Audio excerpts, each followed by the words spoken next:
Hello everyone and welcome to this video, which is in our great engine game series, Chess 960.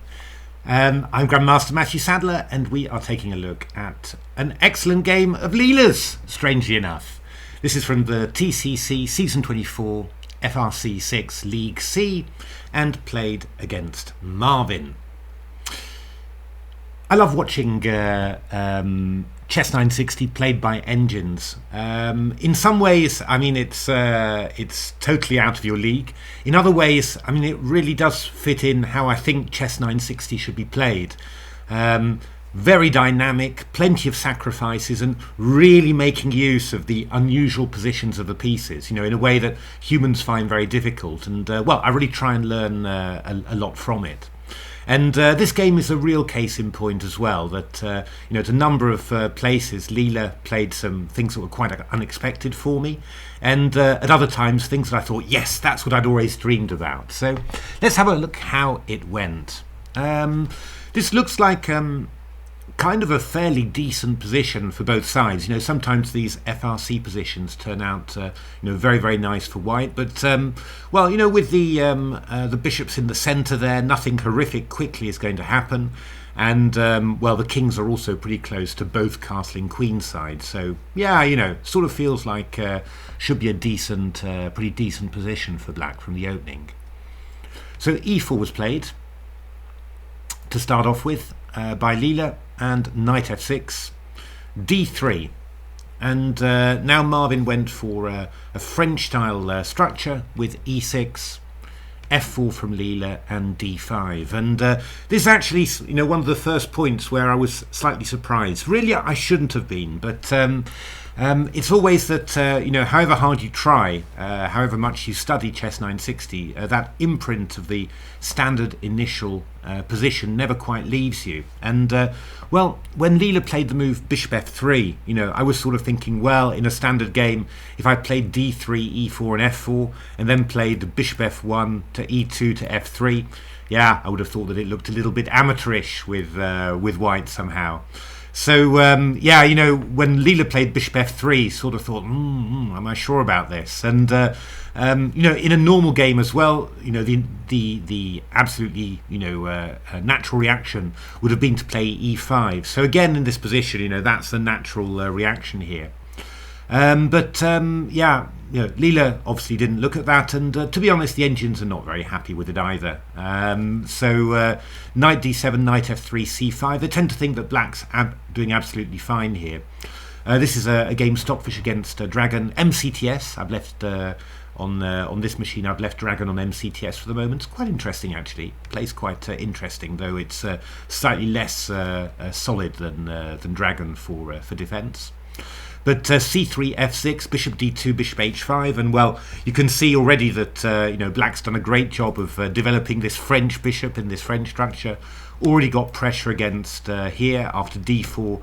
Dragon played g5. You know, I mean, life's looking pretty good for black here. Actually, Dragon already thought that it was better as black. So not e5 from Leela. The move bishop f3. And now Marvin played just bishop e7 in this position, just preparing to castle queenside. Yeah, there was one thing that absolutely amazed me that that Dragon came up with, and well, if you can guess it in this position, then you're doing pretty well, because it came as a bit of a shock to me. It was the move g5. That's why you love watching engines play FRC. The idea is that after f takes g5, d takes e4 intermezzo, d takes e4, and then this piece sacrifice knight takes e4.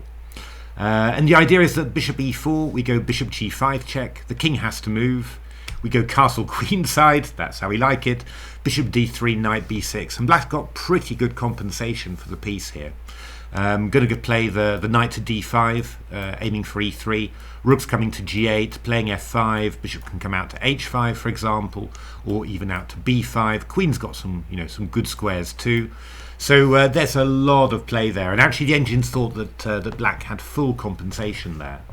So that was a pretty great idea from Dragon there. Actually, Stockfish wasn't Taking the piece was playing the move h4, and well, the game continued. Very, very complicated. So that was definitely an interesting idea there. Apart from that, the engines were looking at playing knight b6 here. And after castles, then a move like c5, and then maybe putting the bishop on c7 instead of e7. And the advantage of putting the bishop on c7 rather than e7 is that, well, the black queen's freer. You know, with the bishop on e7, this queen's going to have a few problems getting developed, getting into the game. Here, well, the queen's a lot closer. So yeah, but it got very interesting again. Here castles, and then, for example, here Stockfish played e5, knight d7, king b1, king b8, and then a very interesting idea that, again, this is really how when I was I spent like probably about a year and a half ago, spent a lot of time on FRC. At the same time, I was analysing lots of engine games of FRC, and what I really noticed was that the engines were fantastic at giving away pawns in order to activate their major pieces in these FRC positions. I mean, that was already a theme that that was covered in Game Changer and also in Silicon Road. Just sacrificing the pawns in front of your major pieces in order to activate them. But in FRC, this really goes bananas, really. And well, c4 was a very nice idea of Stockfish, actually just sacrificing this c pawn just to get some open lines. So, for example, g5, g3 played, takes, f6, a few little moves from Dragon, and then takes the pawn, and then rook c1, knight b6, queen f2, and we're sort of aiming along the c file. The c5 pawn is pressured, and of course with the c5 pawn you can actually combine these two pieces against the b7 pawn. Just going through like that, really very, very impressive, all this stuff. So yeah, I mean, this was all possible, but Marvin's move bishop b7 is not bad. It's just as I said, it maybe doesn't quite fit the queen's position particularly well. But now a move that really shocked me from Leela, and again, it's all to do with sort of echoes of normal chess. Played e takes d5, and again, if with white you'd played from the normal starting position, you'd played d3, e4, f4. The idea would never be to take on d5. This is a real from the starting position. This is a real amateur's approach, really, especially with a bishop on f3. However, in this specific position, it's actually not a bad idea, because what Leela is trying to show how much more active this light squared bishop will be than this light squared bishop. And of course, black could try and develop it out to c6. That's possible, but obviously, if you've got a piece on d5, yeah, that piece on d5 can't move away because bishop c6, bc will double up the pawns.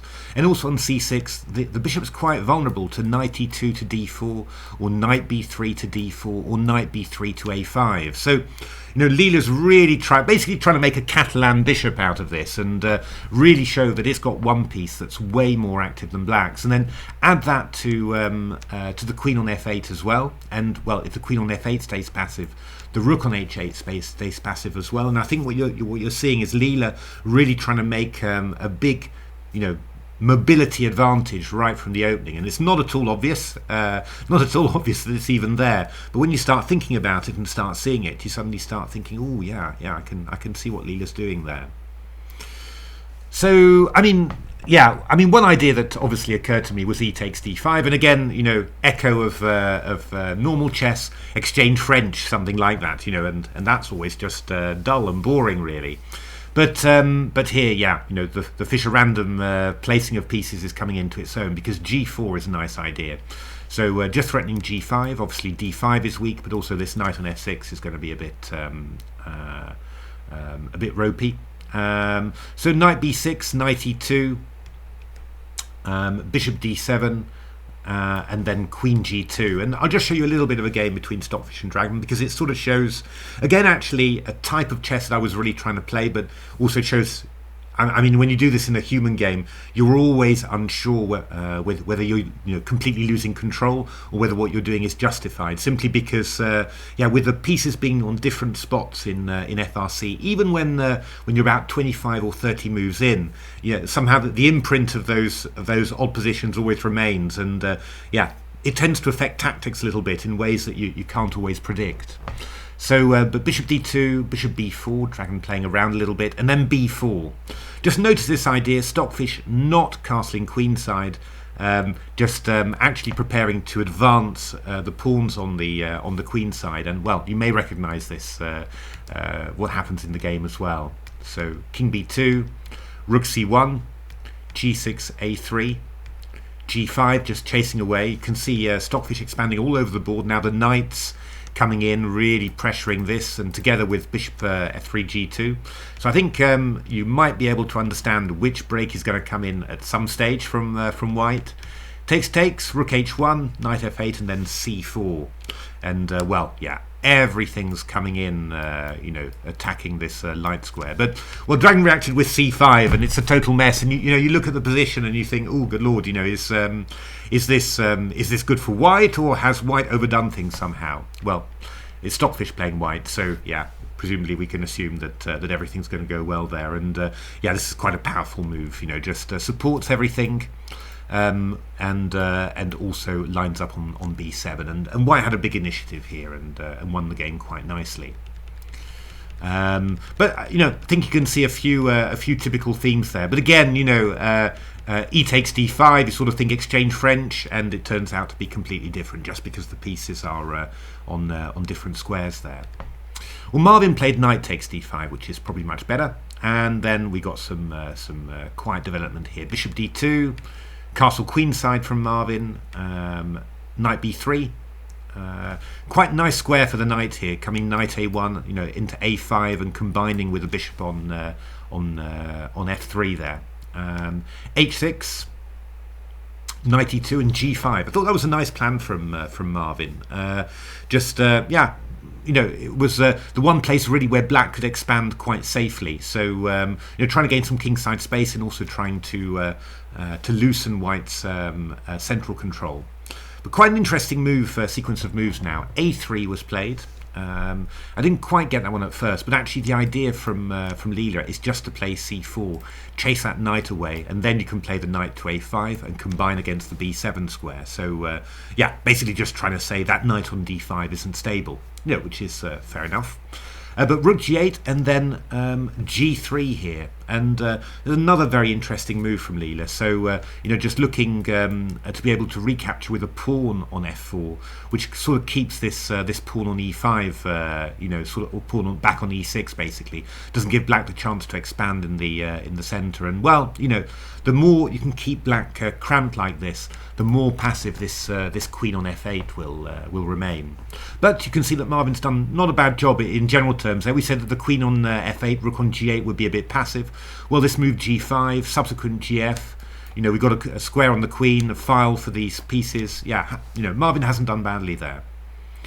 So yeah, I mean, knight a b6 was a game played between Stockfish and Komodo MCTS, and I thought that Komodo MCTS really played some nice stuff here. So knight a b6 c4, that's the idea. Bishop a4, knight a5, exactly what we said. This pawn on a3 is stopping the knight from coming to b4, and now we're attacking the knight and we're combining against b7 here, against this weak king. But yeah, what Komodo MCTS did was play bishop takes a3. Remember that theme? It'll be in the game too. g4, just throwing that one in, and then bishop b4. And yeah, the idea is we're just going to clear away this dark square bishop, whoops, and then afterwards we're coming in with queen b4. So yeah, this happened a number of times, just piece sacrificed from Komodo there, and yeah, was pretty dangerous. F5, h5, yeah, black's only got a couple of pawns for the piece, not 100% clear at all. But the point is, white's pieces are very, very well passive in actual fact. This bishop on g2, just biting against granite here, not particularly well coordinated here. Black's got the open file. It's not easy for black by any means, but Komodo MCTS drew this a couple of times with great comfort in actual fact. So yeah, pretty nice idea there. Marvin took on f4, and then another move that confused me from Leela, I have to say, played knight takes f4. I mean, I was just assuming really that g takes f4 was the idea, and that c4 would be played, and well, make use of that knight whilst it's there. But yeah, actually Leela just decided that knight takes f4 was better, and better to exchange off one of those knights first and free its own position. Yeah, no, I can't quite explain that beautifully, to be honest, but maybe just like in the previous line, Leela just thought, well, playing c4 is a bit risky, it's exposing my king like that.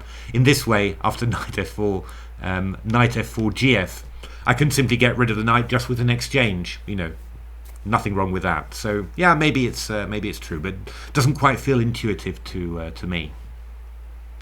So after knight b6, we got the move queen f2 from Leela, just activating the queen, getting ready to activate this rook, and the queen's aiming at a7 as well. So just putting a little bit of extra pressure on there.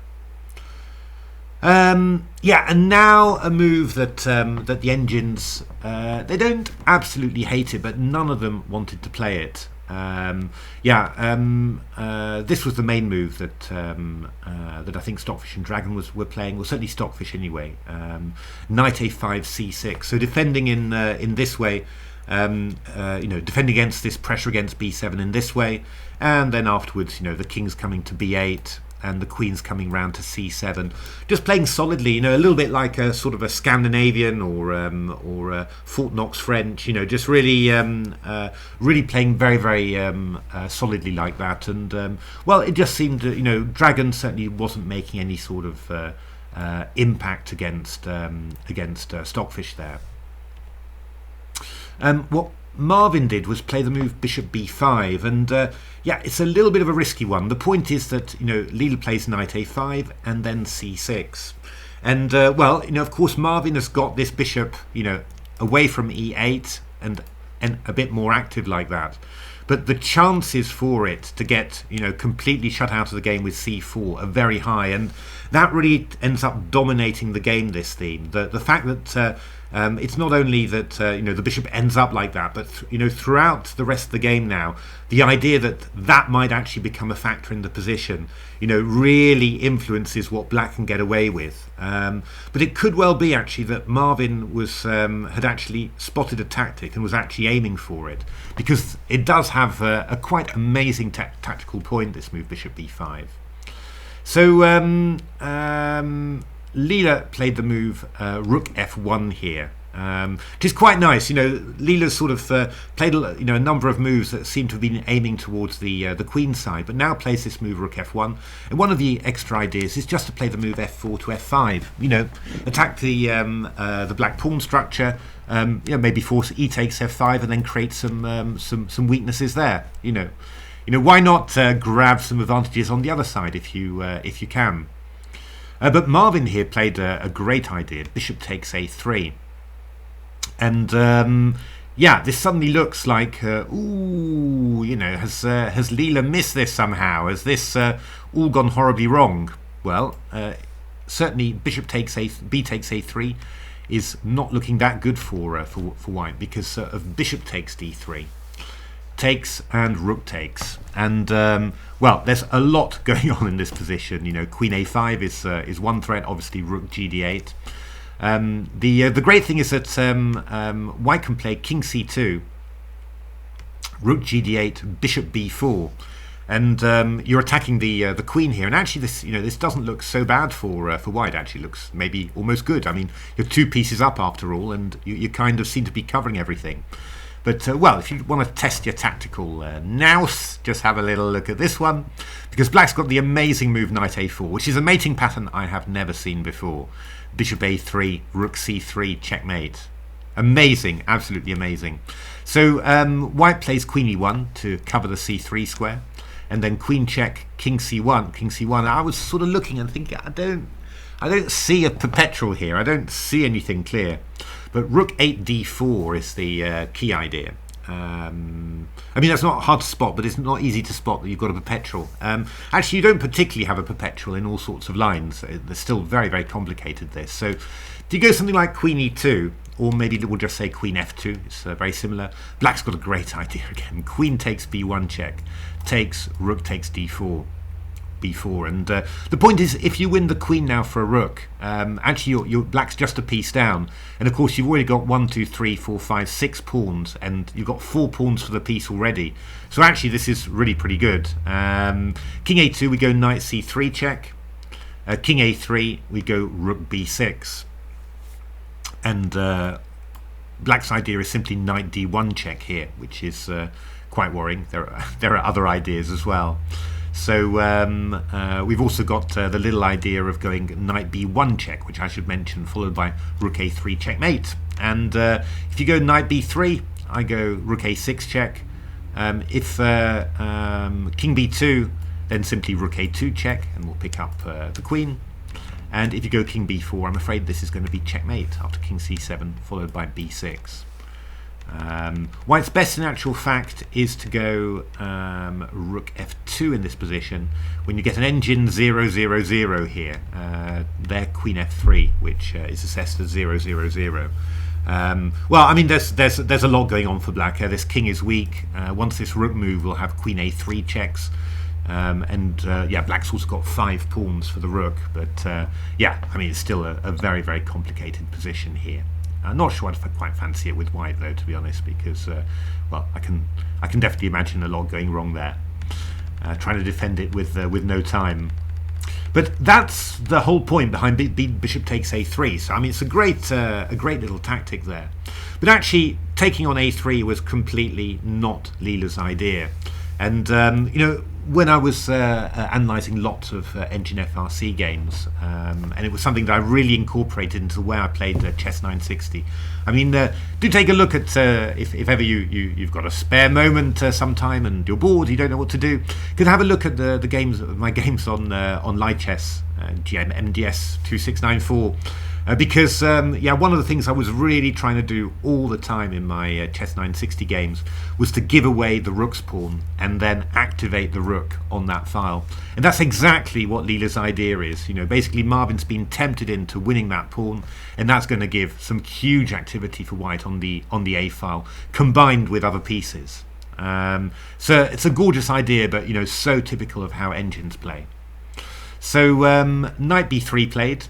So simply retreating the knight there, covering the c5 square, and just preparing to play rook a1, and then afterwards bishop e3. And you know, there's going to be quite a lot of pressure coming in there. So yeah, Marvin played the move bishop d6 here. Bishop b4 was what the engines wanted. Bishop b3, knight d5, bishop a7. So just giving up the a pawn, but actually trying to tempt the bishop to occupy it rather than the rook. But you know, queen d6, rook a1, queen f4, king b1. Yeah, it was actually proving slightly difficult. Knight c7, queen e2, and well, we've got some discovered attacks, and also this bishop now can retreat somewhere, and this rook can come in. Yeah. Komodo was having huge difficulties holding this with black, so yeah, you know, I think it's still pretty good there. What Marvin did was try and meet this pressure along the A file with bishop b8, but actually, what you're seeing now is that black's starting to get a lot of passive pieces rather. So this bishop tied down to a7. This pawn, you know, tied down to the knight on b6, and this bishop, you know, just looking at the pawn on d3, and not really doing that much.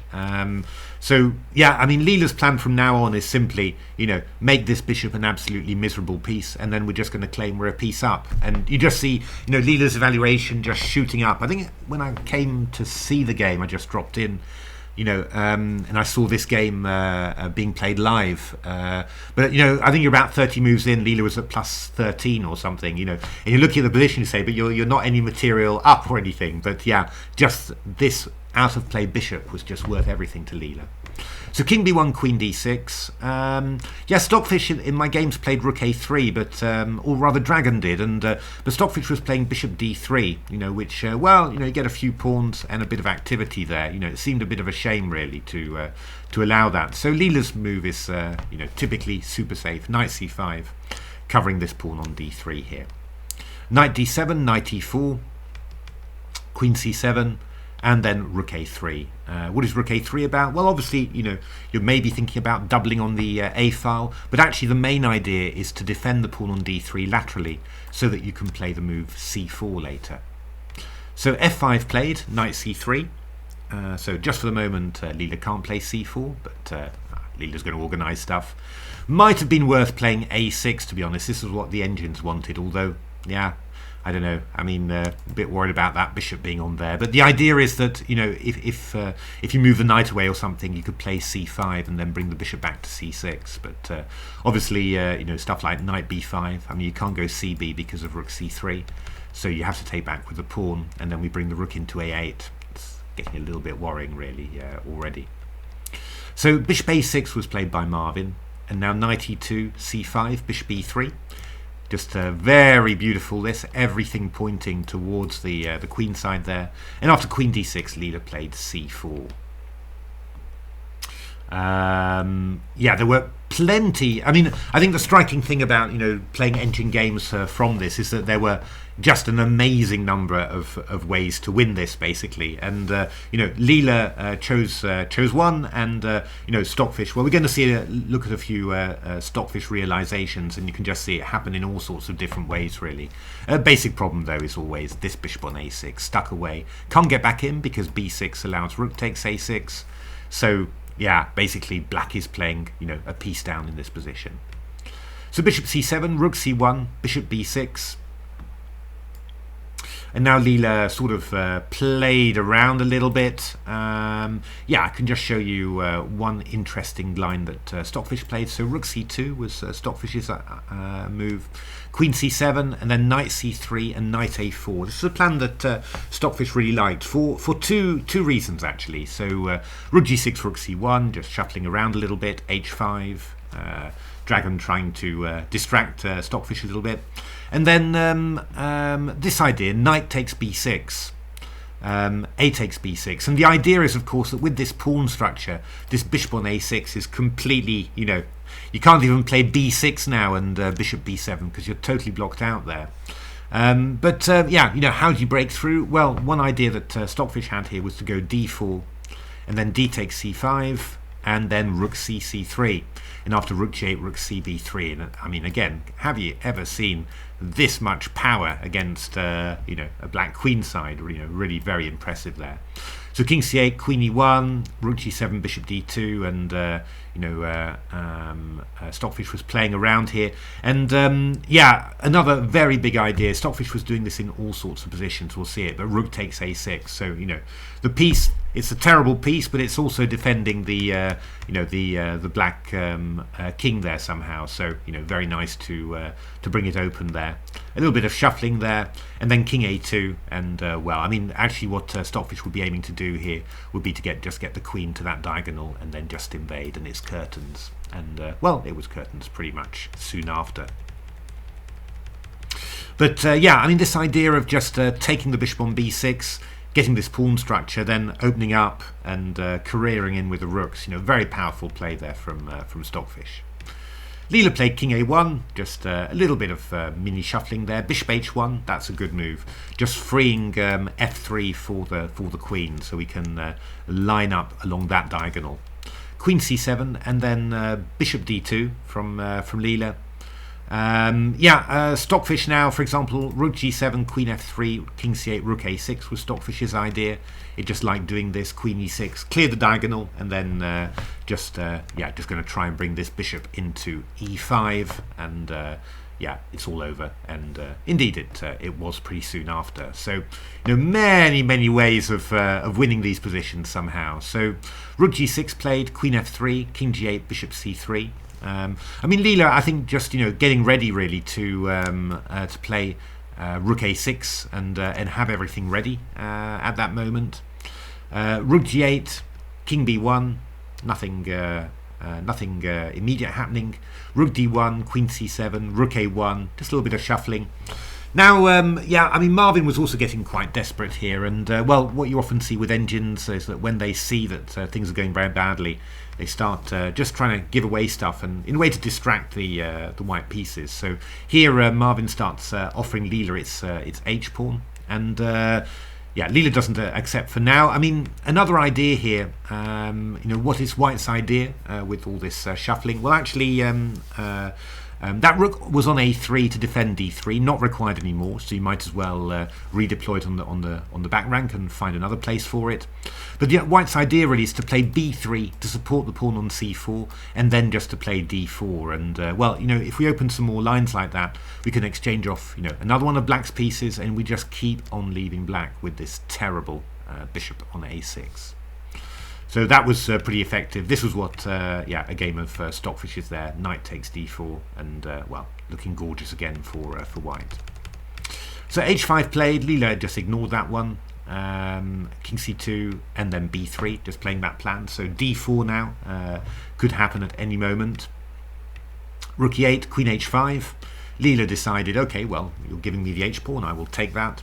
Obviously, the one thing that Black's getting is a little bit of counterplay against the on the h file against this weak h pawn, but yeah, Leela doesn't really think that's a problem. Just goes back to f3 to h3, and then goes back to f3 here, and well, we've got the same position as before, but we're just a pawn up here. Rook h6, h3.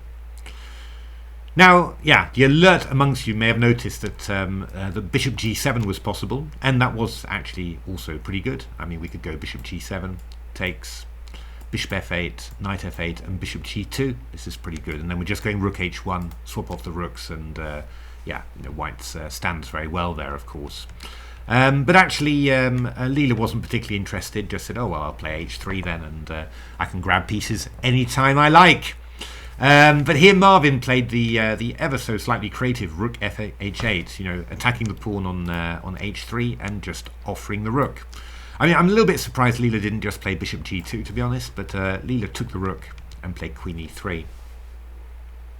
And yeah, I mean, actually, Marvin here, well, played something quite good, really. Played rook e8, and then bishop d8 and bishop f6. So you're just trying to get the rook active. And what I really liked about Leela's play here was just how much he ignored what Marvin was doing. So rook ag1, just bring the rook over like that. Queen b6, bishop f3. Let's just quietly get our bishop into play. Queen a5. Oh my God. I got queen a2 check or something like that, and now Leela plays the move rook takes f6, so just removing that dark squared bishop. I think this is basically where I came to see it, and this Leela was already on plus 13 or something, and yeah, I mean basically not worrying at all here. You've given you got rid. Black's only got one active piece there. That's never going to be enough against a king, with plenty of support like that. And also, stuff like the c5 pawn was hanging.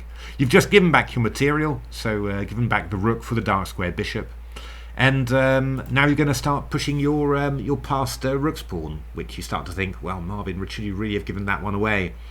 And the big problem that Black's got, of course, is this bishop on a6. I mean, you can't play a move like b6, to try and bring it back into play, because now there's rook a1, and this one's hanging again. It's a never-ending story. Sometimes it's direct, and sometimes it's tactical, but you never get that one into play. And well, if you've got a passed h pawn and one black piece is out of play, there's no hope there. So queen c7, rook g6, queen e7, h5, rook g8. All sorts of ways of playing here, but I thought rook g5 was very nice. I always like those moves where you get challenged on a file and then you just sort of latch it onto one of your pawns, and then if the opponent takes it, he either undoubles one of your pawns or creates a pass pawn for you like this. So that's working very well. b6 finally from Marvin. Yeah, I mean rook f5 is possible here as well, if you particularly want, just exploiting that pin, but Leela didn't bother, just went h6. Rook takes g5, takes, knight h7, and well, I mean, anything's working here. Queen e5, knight takes g5, knight f4, and yeah, again, Black's in huge problems here. I mean, we've got all sorts of ideas like queen h8 round to a8, for example. Just winning this pawn and attacking the black king. So knight f3. We go queen h8 and queen g7, and we're just threatening knight g6. Forcing queen takes g7, and the pawn will queen. Very, very nice indeed. So we're also threatening, by the way, queen takes c7 as well, followed by h7. That also works. So so knight f4, queen d7, and bishop h5. Queen d4 check, bishop g6. And now, very clever move. We're not satisfied with going h7 here. We've just got the move knight h3. And, well, the knight's distracted, and now h7 happens. So, knight f4 played. Plenty of ideas here. Bishop e8 check is winning. h8 queen is winning. Leela played bishop h5. Which, basically, the idea is to try and put the knight onto a worse square when you queen, so that gives you more opportunity. It's quite nice, actually, in all fairness, because if knight g3, we go queen g7. If you go knight f4, I've got queen d4 check. So, yeah, very nice way of losing the piece there. So, knight d3 check was played by Marvin, king c2, h8 queen, and, well, I think you can imagine the rest. Leela won without any difficulties at all. What a great game, actually. A really, really nice game, you know, full of really you know, very advanced chess 960 reasoning, basically, you know, and yeah, really, you know, the way that I would love to play chess 960. I was very impressed, you know, with this bishop f3 and then e takes d5. I mean, I think that just shows you that you know, sometimes comparisons to the normal starting position work well, and other times they don't work at all. And really, yeah, you know, just exploiting the position of the pieces, there were a lot more possibilities here for white than you would think of if you just thought about the start position. And you know, what I liked very much really was that you know, Marvin castled queenside quickly, and Leela, you know, didn't castle queenside at all, you know, but really was trying to keep the option open either to advance the queenside pawns or even to sacrifice the rook's pawn and then activate the rook along the a file there, you know, and that was really you know, that was really all over the place. This one I found very interesting, knight takes f4. Just not trying to you know, to exploit the knight on d5 to gain time for your queenside advance, but just swapping off the piece and saying, okay, well, that's cleared away stuff, and well, it makes the, you know, the relative strength of these two bishops much clearer. And well, I mean, you know, from the very beginning, from this move bishop f3 and then e takes d5, you know, Leela was really you know, one of the things that, you know, Leela was showing was the advantage, you know, in activity of this bishop over this bishop. And well, it was very striking to see Marvin trying to make something of that light square bishop, but actually just ending up with an absolutely awful one. And yeah, this idea of just sacrificing the a pawn down, but Leela's, you know, going up to +3 or something, just in terms of the quality of its position, you know, that's really, really impressive. And yeah, I mean, you know, all sorts of ways of finishing it off, but Leela's way of finishing off is always quite nice. Just always seems to end up, you know, like emphasizing, oh, these are your bad pieces, so let's make it really clear then how bad they are, you know. And well, that was certainly the case with this light square bishop, you know. Once c4 comes in, then you're pretty sure that the writing is on the wall. But yeah, you know, Leela finished it off beautifully as well. So there we are. Hope you enjoyed that. I'll probably be dipping into the FRC games a little bit, and also keeping an eye on the chess.com computer chess championships, which are very interesting as well. Leela leading Komodo at the moment. Just yeah, you're 250 games, I think, that match, and they're about 165 in. Leela seems to be leading by about 3 or 4 points, so looking pretty good in general. All right then, well, if you like that video, why not give a like, subscribe to the channel, take a look at my new book, Re-Engineering the Chess Classics, which yeah, looks at 35 classic games played by classic players, and just analyses them with the engines in well, in the way we do on this channel, which I think nobody else does. So yeah, some incredibly interesting new and fresh insights, you know. Just amazing what the engines can show us, not just tactically, but also strategically, and definitely in the end games as well. But you know, otherwise, thanks very much for watching, and hope to see you at the next video. Thanks for watching.